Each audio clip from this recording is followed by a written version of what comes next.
Deus prometem estar presentes e serem os primeiros a vencer a morte. Mas a pergunta é, em que momento aconteceria isso?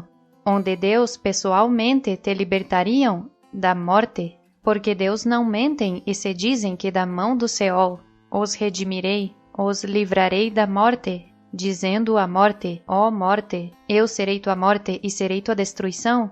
Com certeza em algum momento o cumpririam. E aquele que crê em Deus espera por esse momento com grande emoção. Por isso, minha insistência para que faça o que te digo, porque eu sou o cumprimento dessa promessa de Deus. Eu sei conquistar a morte, algo tão simples que os homens complicam ao tentar interpretar a Deus sem mim, e por isso durante os séculos viram homens e mulheres de dura cerviz que se negam a crer em Cristo como a esposa de Deus Pai e não tiveram êxito em conquistar a morte, porque sem ter nascido de novo, do ventre da mãe espiritual, ninguém poderia saber jamais como vencer a morte. Ah, e não é através do Cristo falso promovido pelos ladrões e salteadores das chamadas igrejas que alguém chega a Deus Pai, porque esse falso Cristo que eles pregam é inexistente e, por isso, não deveriam estar falando sobre o que suas mentes diminutas pensam sobre Deus e Cristo, porque estão totalmente equivocados. Mesmo estando o Espírito Santo de Deus presente fisicamente, lhes falando sobre a verdade de Deus, eles são esse grupo de insensatos, no qual se cumpre a profecia que diz, de ouvido ouvireis, e não entendereis, e vendo vereis, e não percebereis.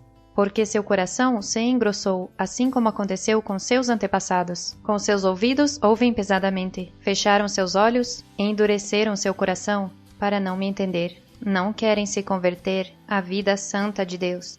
Não lhes interessa que eu os cure.